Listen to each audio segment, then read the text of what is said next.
and a warm welcome to today's listeners. Allow me to introduce myself as the host of today's episode. My name is Amanda Dounis. I'm the founder of the Positive Thinking Clinic located at Wallow Creek, Sydney. Here at the Positive Thinking Clinic, I see clients of all ages. I see individuals, couples, families, and small groups. I conduct psychotherapy and use a variety of modalities delivered through counselling techniques and hypnotherapy. I am a professional counsellor, clinical hypnotherapist, and strategic psychotherapist. I'm an early childhood teacher and an NLP master practitioner. To learn more about what I do and what I offer, visit my website www.positivethinkingclinic.com.au. The easiest way to connect with me on social media is to search my name, Amanda Dounis, or my clinic, Positive Thinking Clinic. You may also access my social media at the bottom of my website. I am the author of My Coping Skills Handbook, aimed at kids 8 to 12 years of age. I have also turned this into an online course. I have a range of podcasts that can be found on amandadounis.podbean.com. In addition to the Positive Thinking Clinic, I am the owner of 4 early learning centres. I am passionate about quality care and emotional wellness of all ages. I believe we set the foundation for emotional wellness from a very young age. My early learning centres are licensed as Positive Living Skills Services. I also have an emotional wellness and kids Facebook group. One of my greatest hobbies is learning. I think I am always enrolled in a variety of courses, no matter how small. I enjoy adding to my skill set.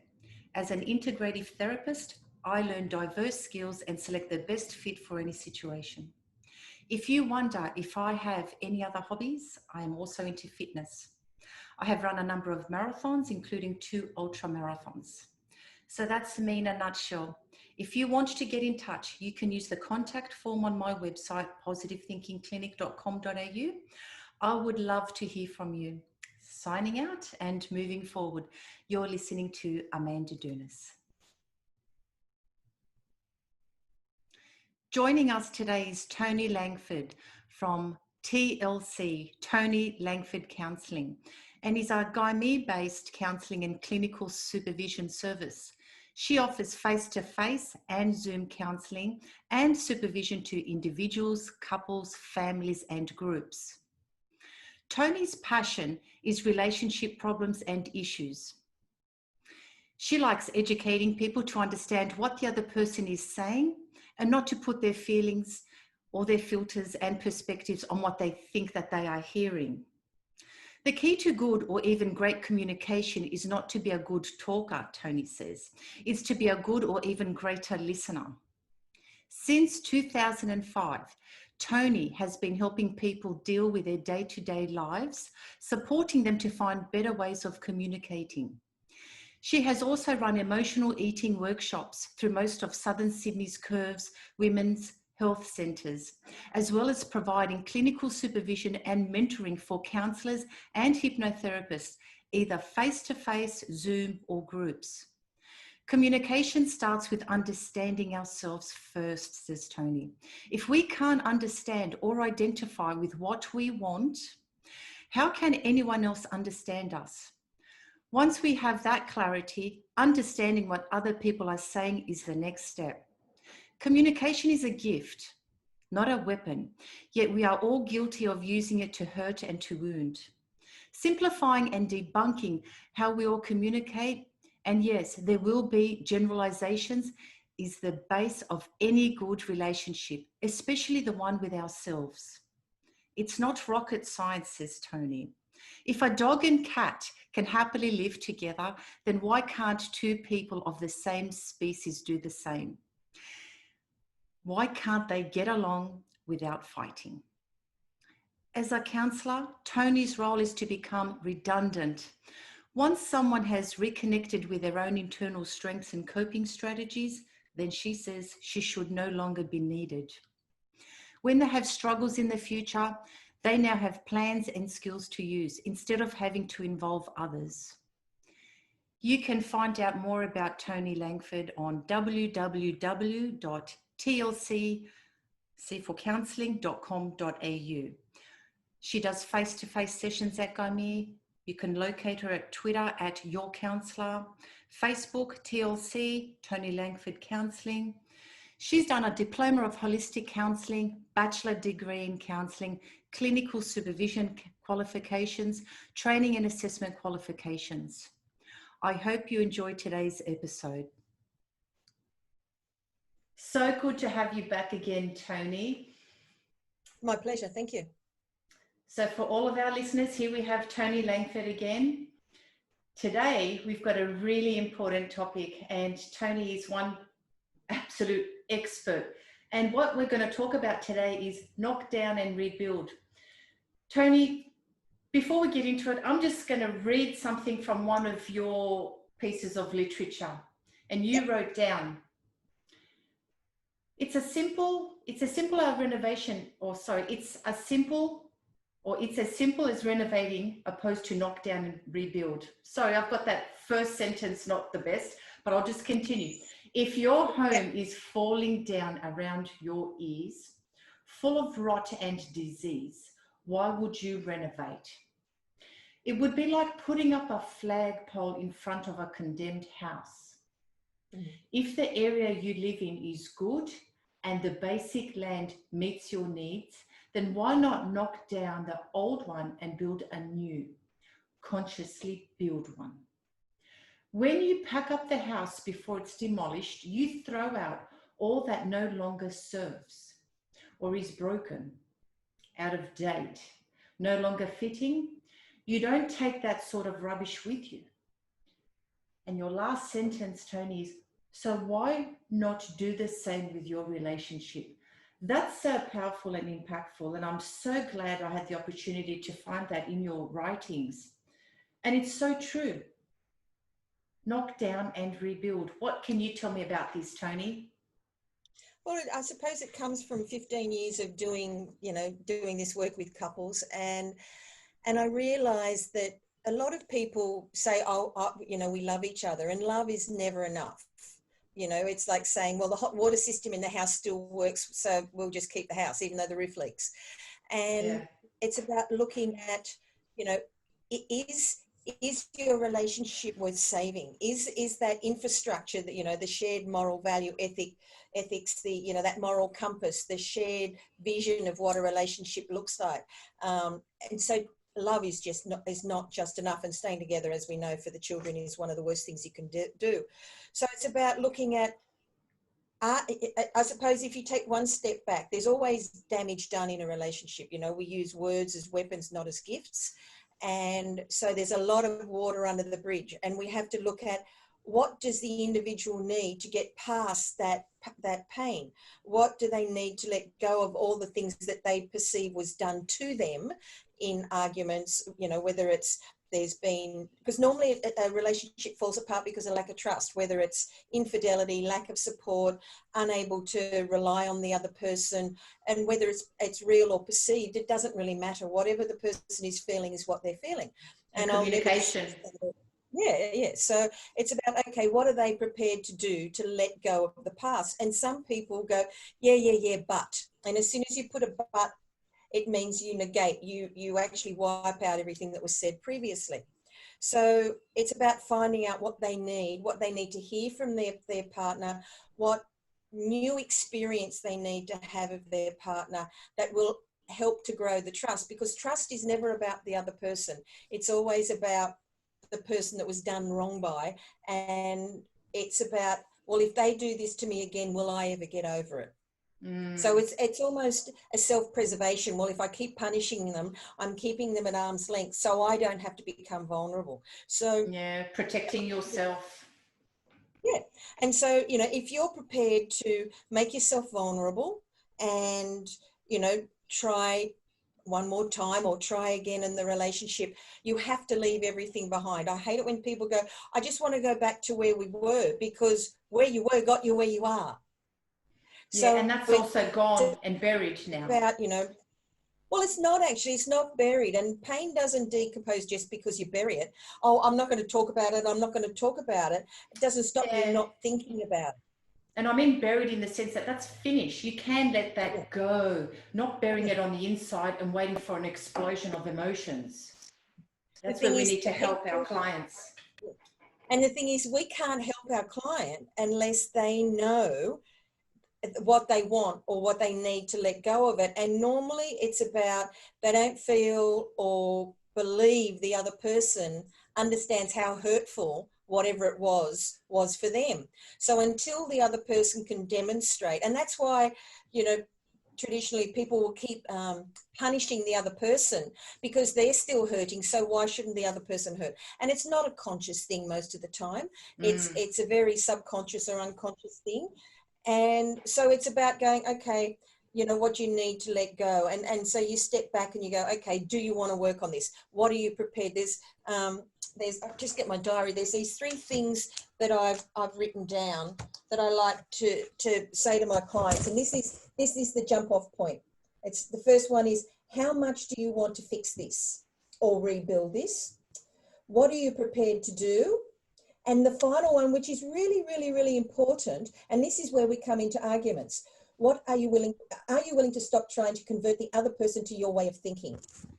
So, you know, if someone's had an emotional affair, then the person that didn't is like, has to find a way to forgive the other person, figure out what they need to hear from that person, and then let it go. When they've got that, whatever that subjective thing is, okay, are you willing to let go?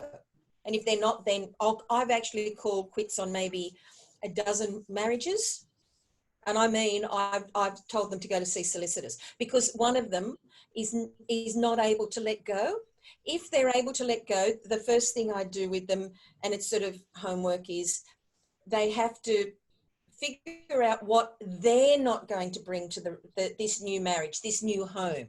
You know, so, you know, if someone's needy and their partner's always saying you're needy, well, it's like, well, maybe that's something I've got to work within myself and a therapist or someone that they trust to let go of that neediness. What is it that is causing them to bring dysfunction? So I think I mentioned it last time that I see there's one partner, there's the other partner, and they put into a third entity, which is the relationship. So what you put in there is what you get out. So if you're putting all these expectations that this partner of yours is going to be everything to you, well, it's set up for fail.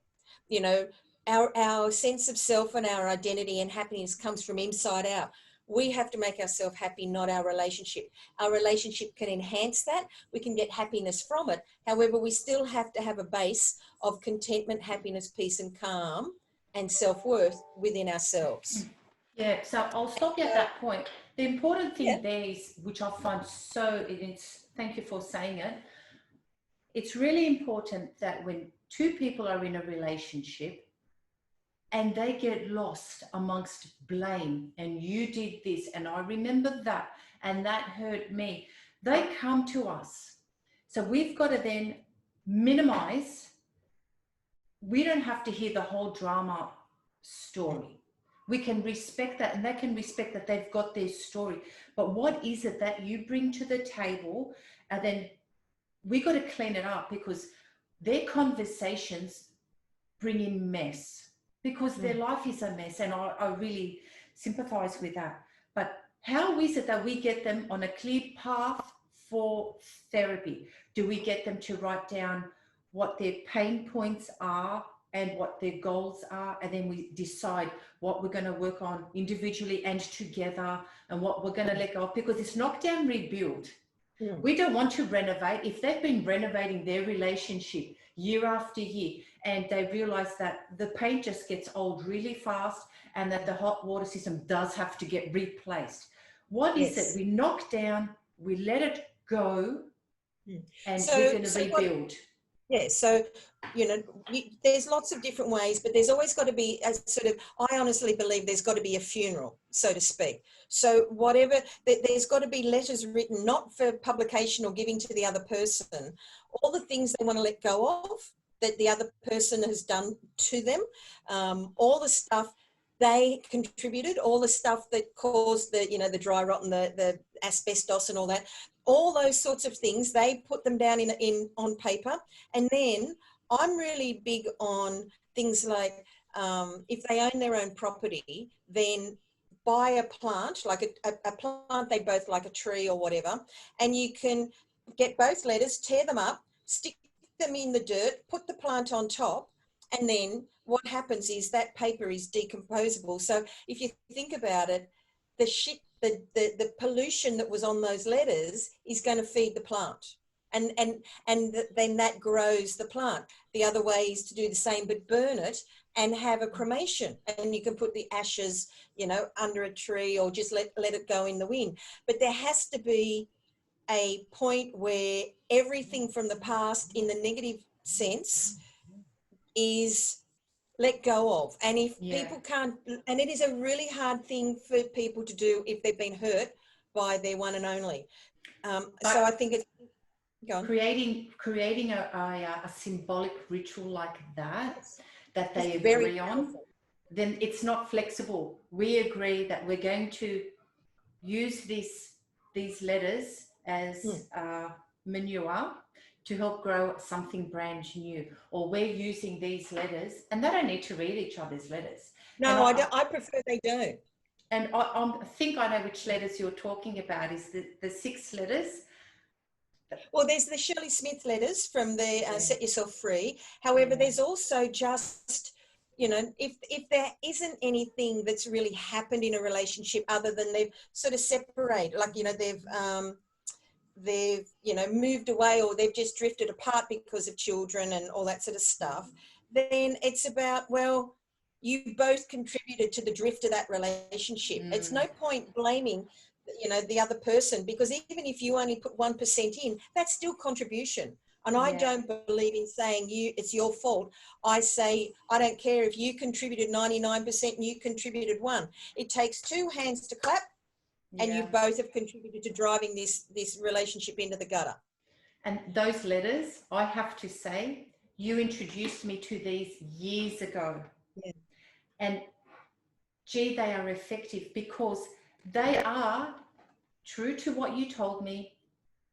Letting go of a relationship, it doesn't mean you break up. It could be a part of a relationship. It's the dynamic of a relationship. It's letting go of the dysfunction. So it can be with a loved one, a partner, a friend, an ex, someone that's passed away. Yeah. And it's a very powerful thing, because that first letter that we talked about, that Shirley Smith talks about, is hatred and anger, which is such a volatile and icky-perky type emotion, that it's very cathartic to be able to just vomit that out onto the paper.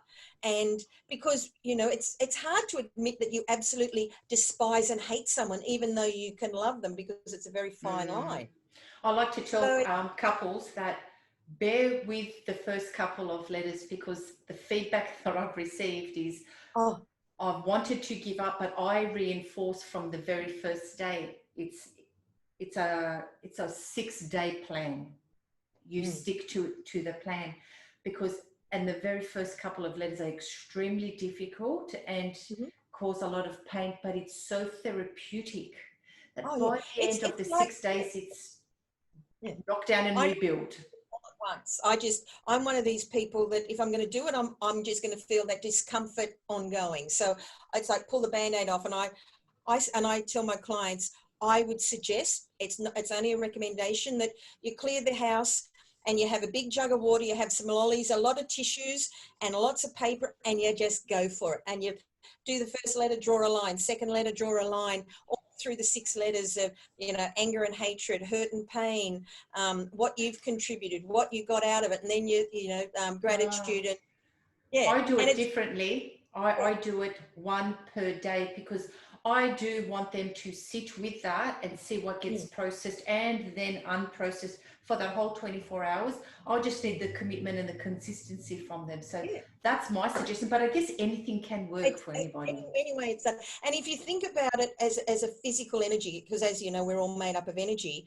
When we let, like that first letter of anger and hatred, when we let go of that, that's quite a big space to fill. And you can feel a bit empty and unbalanced after it, because it's like those snow dome things you get in your shake, all those little, you do something like this and all the little flakes have to settle. And so when I'm working with couples in that knockdown rebuild context, it's about no alcohol, because alcohol is a depressant, and it makes you more sensitive, and we can misinterpret what's being said. So, you know, no alcohol, be kind to each other. If you can't say something nice, keep your mouth shut. And let the process happen. And it's quite interesting once they've done that ritual, and which is very painful. It's very painful to actually admit, well, you know, I'm to blame here too. It wasn't all him or her. You know, once you can take responsibility and go, okay, I don't want that in my life anymore. I want that person, but I don't want the dynamics. Then you can start looking at building a new relationship. And it starts off with dating. It starts off with little, and I hate big grand gestures. I like things like, you know, pizza in front, you know, out in the backyard, or playing Uno, or, you know, listening to music. Having dates is about time, not money. And, you know, with COVID and also just the financial stress we're all under, COVID or no COVID, I think when we make those reconnections really easy, you know, grabbing a chicken, like as I say, dead bird, bread rolls and limp salad, go down to the beach and have a picnic. And even you can always reconnect with their happy memories that they've had with each other by saying, what memories do you have that you would love to relive? And when they give you 5 examples, I like, that's what I like to work with when it comes to couples, because the conversation can be manipulated, changed, reinterpreted. So once we get, like, our role is, yep, sure, they write down their stuff, but you and I, our role is, let's put that on the board so that, okay, well, you said these are the memories you'd like to revisit, and both parties get to write down what it is. And you find that they're the most simplest, cost nothing. Could be picnics, it could be going for a drive, it could be watching a movie. And so we reconnect using the same thing. However, what I like them to become aware, what do you do differently now than when you used to watch a movie before? Oh, now I try, you know, I have the kids, or I try to bath the kids. Devices. So you see, devices. Very well said. Yeah, of course. So then we say, well, what do we need to change that you're doing today so that it could be similar to before? So it could be a new relationship again, knockdown rebuild. But the thing is, this is actually about building a whole new one. So, you know, if you, as you know, as a woman in business, your phone is your lifeline with your business. However, like, you know, I get clients contact me on a weekend. I don't reply to them. If anybody contacts me other than a few after 7 p.m. or before 9 a.m., like, I see the calls and texts come in, but I don't answer them. So it's about setting a boundary. If for me, a device is there for work and contact, you shouldn't be having an affair with your device. You should be having an affair with your partner. So it's about, you know, if there's only one, you know, one way that people can contact you. If something goes wrong with a family member, the police will knock on your door. So you don't need to be going, oh, it's the phone, I've got to answer the phone.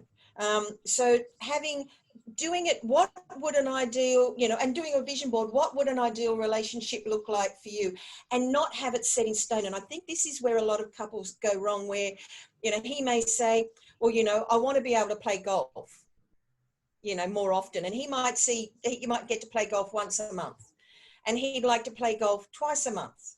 And she sees it, oh, here we go, he's off again. Or she may say, I'd like to have a massage every so often. And he goes, oh, here we go, she's spending money we don't have. Just because someone says, I'd like this, doesn't mean it's chiseled in stone. And so it's about going, okay, how can we work that in?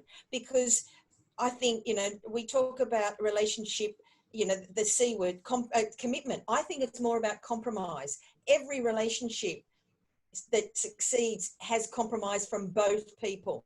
And flexibility. And sometimes it'll be 90%, and sometimes 10, and sometimes 100 and none. So it's that when people get to that tit for tat, well, you always do this, I never, then we're back in the past again.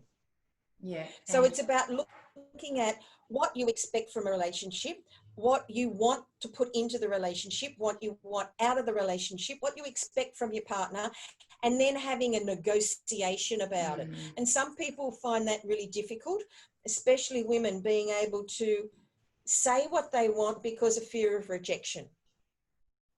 And it's really sad that women traditionally have a lot of difficulty to be able to say, well, you know, I'd rather us eat dinner at the dinner table because he likes to watch the news. Well, he can watch the 7 o'clock news on the ABC or the 5 o'clock news on Channel 10, and you can still have dinner, or he can watch it online. You know what I mean? Like there's, and you only need the 5 minutes at the beginning and the 5 minutes at the end of the news. The rest of the time you don't need it.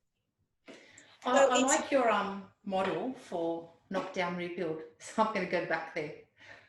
How about you get your clients, which you probably do, but because you're the master of knockdown rebuild, I like it, you get them to say what they did to rot their house. Yes. What did they contribute to make it down? Okay, yeah, well, let's say we do the vision board, because the letter is also emotional and expressive. But if they were to do those after the letters, because then they experience well, you've cleared relief. The space out. You've knocked down, you've demolished, everything's gone off the land. Well, now we've got to get a plan of what they need. They need a 5-bedroom, 4-bedroom, 1-bedroom, 2-story, 1-story, cave. What is it? Okay, but if they had a leak in their house, when they rebuild, they have to do better waterproofing. So what was the leak? If the leak was nagging, then you say, okay, when you rebuild, what are we going to do so that we can waterproof this nagging? And the nagging is, I don't know who's doing the nagging, the women, the husband, the women, whichever, however, whoever's together. But the person that does the nagging is the person that needs to work on that. They claim that. So I'll give you an example, right? I'm working with a couple that have been together 14 years, and he's very sporty, and he does endurance-y type stuff, sports. So, and it's not her gig, so that's all right. But before COVID, he spent a lot of time doing these sports, and so she felt quite disconnected. So, and she said, all I want, and I had the two of them in, all I want is that he spends as much effort organising stuff for us as what he does for himself. So, you know, they were doing that, and off they went. And then, and he's on, his job is being shut down from COVID. And so he wasn't working. So she said it was fantastic. She was working from home, but he would make dinner, and it was like they were dating again because he loved to cook. He's now got a job again, and he's out all 5 days a week. And instead of her saying to him, I'm feeling like we've slipped, because it was dysfunctional, really good, and then they're back to dysfunctional. And she didn't say anything to him. She's just like, you know, crossed her arms and gone, well, if he hasn't felt it, why should I do anything about it? Well, you both contribute, and the minute you start feeling disconnected from your partner, it's about going, okay, hey, Fred, I feel disconnected. What's happening here? So I'm now working with them again about owning their own feelings and saying, hey, you know, I'm feeling, because he felt it, but he just thought, well, what can I do about it? And unfortunately, you know, women have a tendency of doing a lot of the heavy lifting in a relationship as far as the emotional side. And if you need more connection with your partner, then you need to tell them that. So the other weekend, he went away, and which she was happy about, and he was posting photos up on Facebook. And then he rang her on the way home. I texted her on the way home 3 times to say, I'm going to be late. Oh, I'm going to be later. Oh, I'm going to be even later. And it was only because of traffic and all this sort of stuff. He got home and she gave him the cold shoulder, and he didn't know what was wrong. So, you know, then a couple of days later, after she stopped sulking, she said, well, you know, you've posted all this stuff on Facebook, but you didn't bother contacting me. And when he told me this, he said, now I'm being micromanaged by my wife. You know, I can't even do anything right. And I said, well, think about it. And I actually had to get him, because he thought, shit, I'm going to have to work on it. And my belief structure is that there's only 2 relationships you have to work on your whole life.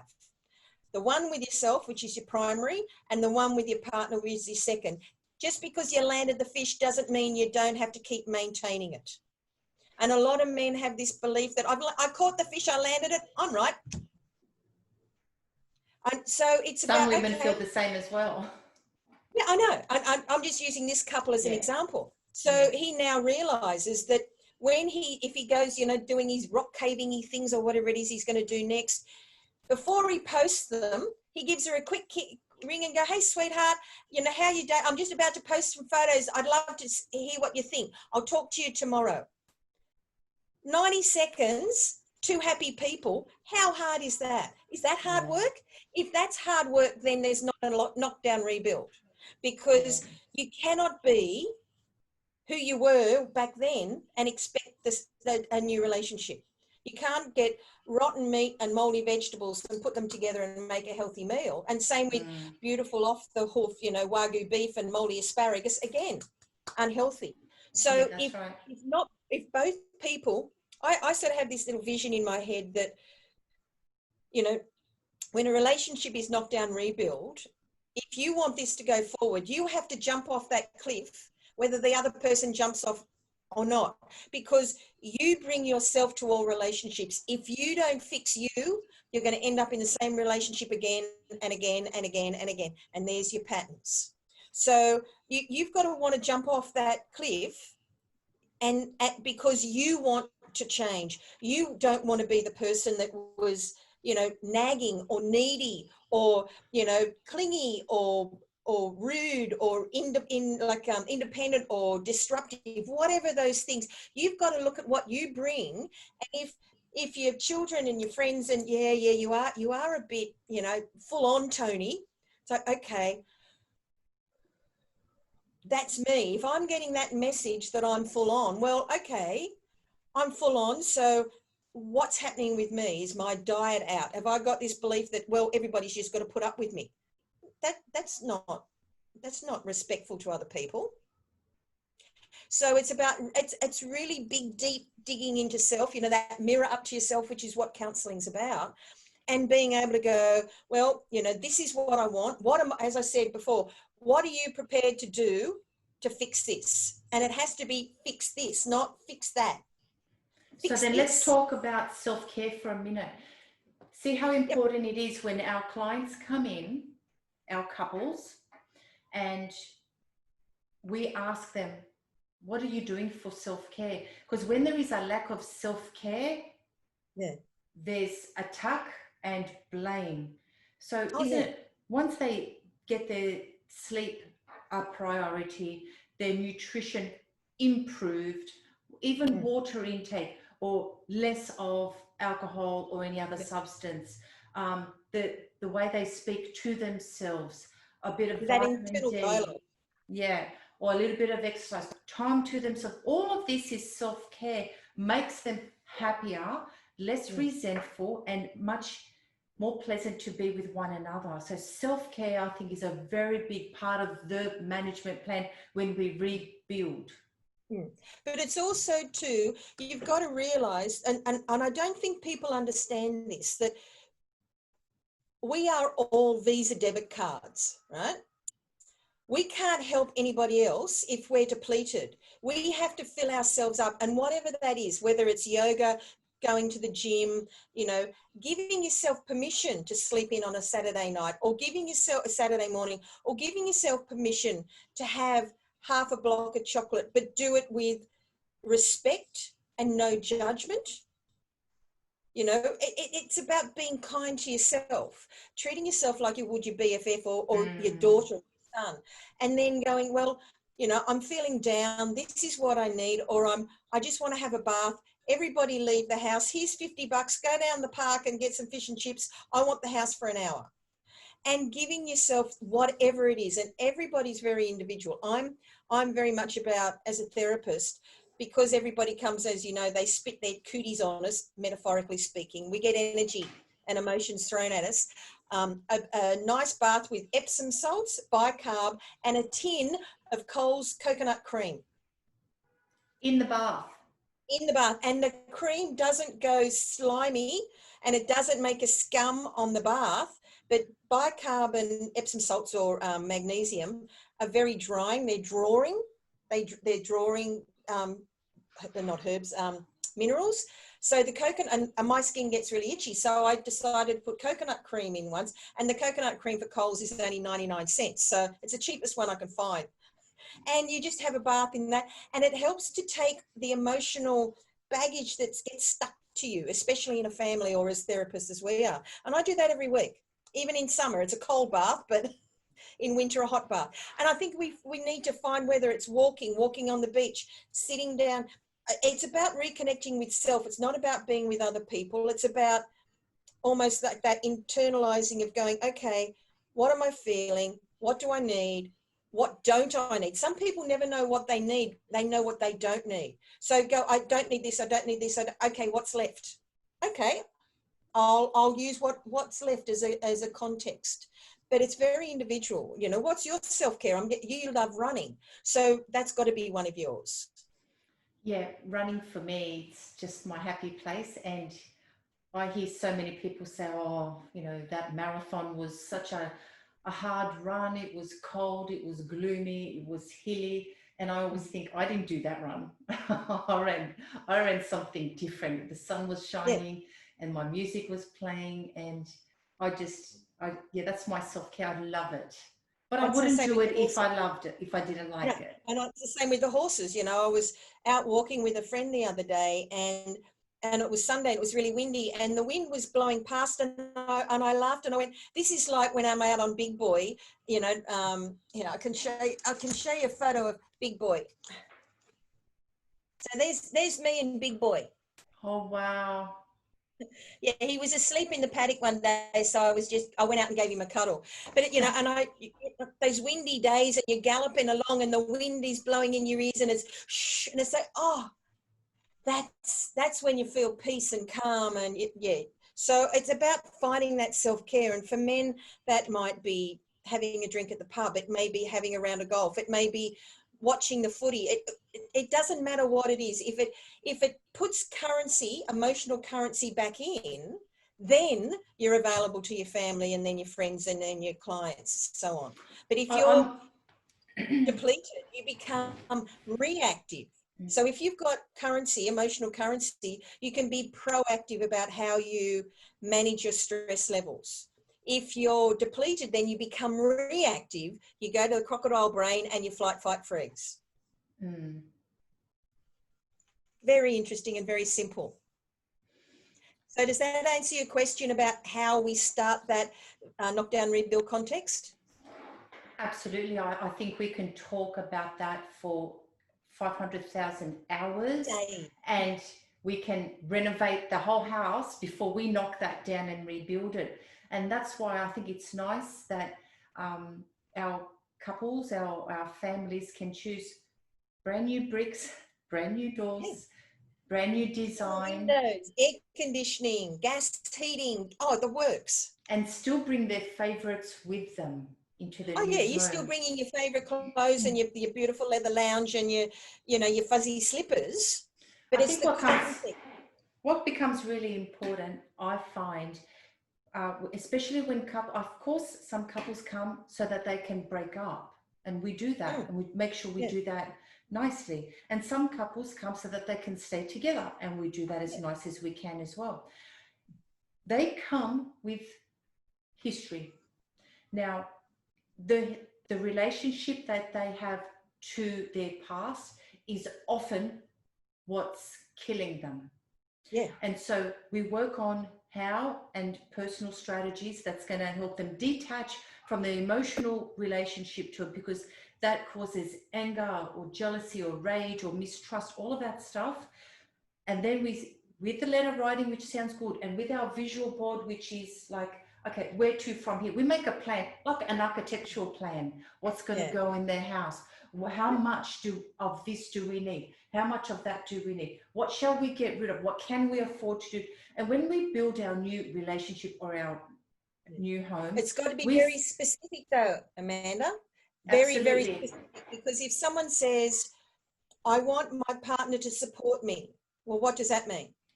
Or be more supportive? Okay, what does support look like to you? You know, I can write that down. That can go on the does it plan. mean financial? Does that mean I want him to listen to me for every night after dinner? I'd like him to give me half an hour of undivided attention so I could just have a debrief. You know, it's got to be very specific. If you say, it's like, as I said last week about the metaphor of, I want a car. Well, what do you want to use a car for? Oh, I just want a car. But what colour? What size? You know, so it's really important that you get down to the nitty gritty. And that's our job. And that everyone is different. And our job is to say, okay, because they often give us the globalization language, and we say, okay, so let's be specific. And what does that mean for you? Because we can't expect their partner to interpret or perceive it exactly how they are delivering it or what it means for them. So this communication is what becomes, just like when we're rebuilding a home or building a brand new home, everybody needs to communicate. The window guy and the plumber and the electrician, absolutely everyone has to know, otherwise they put PowerPoints in the wrong places. So I think what the takeaway message is today is that, sure, knock down, rebuild. If you can't do it alone, you go to a proper therapist who's got the expertise to help you, not to tell you what to do, but to help guide you. But there's certain criteria that need to be met so that this can be done safely, because usually you only want to rebuild your home once. Yeah. And you've got to put that context of, as us as therapists, this is how I always imagine the way I work with people is, if I'm in that knockdown rebuild, I'm the architect and I've got this table full of all different ideas.